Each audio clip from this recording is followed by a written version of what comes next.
Panibagong araw ng ating pagising mga kaaning, bawal tayong tamarin.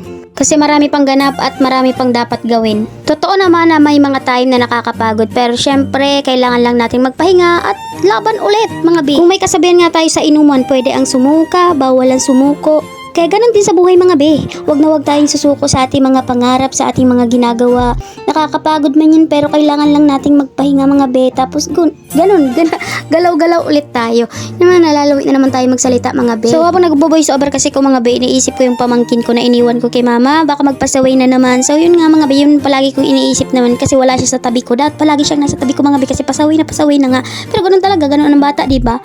Lahat naman tayo duman sa pagkabata, kaya gets nyo din naman yan kung gaano kapasaway ang ating mga anak, mga pamangkin, ganon. Yes po, single tita po ako. Tita, uulitin ko, tita lang po ako. Wala pa po akong anak, pero baka naman yung mga ano dyan, hindi ganon mga bi. Kailangan nating mangarap pa ng mas mataas at gawin natin, aksyonan natin mga be para ito ay matupad. Kasi ganun talaga ako mga be. Hindi naman ako nakapagtapos ng pag-aaral, pero kailangan kong gumawa ng way para yumaman. Ganun, syempre hindi lang para, ang pangarap na ito hindi lang para sa aking sarili, para rin kina mama at papa. At ba't ba ganito ako ngayon? Napakarami na naman aral na lumalabas sa aking bibig na akala mo naman talaga ay basta mga be. Basta motivation for today's video mga be. Huwag mo nang ipagbukas yung gagawin mo dapat ngayon. Gawin mo na ngayon para bukas ibang gawain naman yung gagawin mo. Ganun lang dapat mga be, huwag mo na ipabukas. Gawin mo na yung gagawin mo ngayon para bukas wala ka nang gagawin. Para bukas painom-inom ka na lang. Ganun yun mga be. Uy, hindi ganun. Siyempre, minsan talaga painom-inom tayo mga be kasi rewards natin yan sa ating mga sarili mga be. At walang makakapigil sa mga gustong gawin natin sa buhay kasi mga be, wala naman tayong ginagawang mali. Uy, biglang nagdrama. Hindi ganun. Basta, feeling mo mga be, pagod ka na, magpahinga ka. Huwag kang magdrama. Okay, magpahinga. After mong magpahinga, mag-inom. Ganun yun.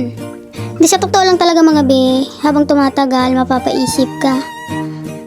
Papunta na ba talaga saan tong buhay ko? Parang ganun, uy, bigla nagdrama talaga.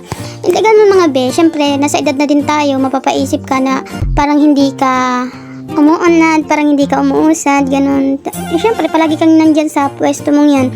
Pero syempre, palagi ka pa rin magtitiwala sa sarili mo na kaya mo. Kaya mong gawin ang mga bagay na gusto mong. Basta patunayan mo ng mga B. Aksyonan mo lang yung mga bagay na gusto mong mangyari. Hanggang ngayon kasi wala pa akong gustong mangyari sa buhay ko. Parang go to ano lang tayo. Ano ba tawag doon? Sabay lang tayo sa agos ng buhay kung para saan ba tayo, kung saan ba talaga tayo dadalhin ng ating mga pangarap, ng ating mga paa. So ganun lang yun mga B. Kailangan lang natin magtiwala sa ating mga sarili at sana nasa paligid natin. So may napanood kasi ako mga bi, ganito kasi yun. Pag nag-aalaga ka daw ng bata, dapat daw ikaw yung maunang kumain bago yung bata. Kasi ang ginagawa ko kasi, yung bata muna ang pinapakain ko bago ako. So baliktad.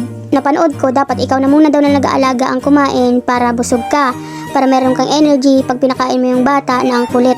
Kasi yung bata, napakarami ng energy daw yan. O tapos, mapapagalitan natin kapag ayaw tayong sundin, kapag ayaw kainin yung mga binibigay natin na pagkain sa kanila. May points naman talaga yun, pero nasanay talaga ako na pinapakain ko muna yung bata bago ako. Ganun mga bi.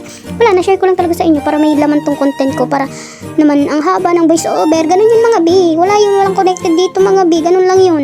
Basta ang kailangan lang daw mga bi ay mas marami yung energy natin kaysa dun sa batang inaalagaan natin.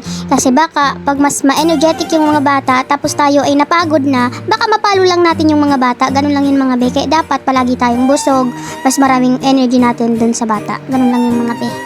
Basta napaisip lang ako, may point naman talaga. Pero talaga naman, kala mo naman talaga ay marunong na sa mga gawaing bahay at sa pag-alaga ng bata. Kaya sa mga naghahanap ng maaasawa dyan, ay sinasabi ko sa inyo, ako na to. Ako lang to mga be. Walang requirements, kailangan nyo lang akong i-chat, kausapin, ganun lang. At higit sa lahat, wag na wag nyo akong iiwan mga be. Ganun lang yon.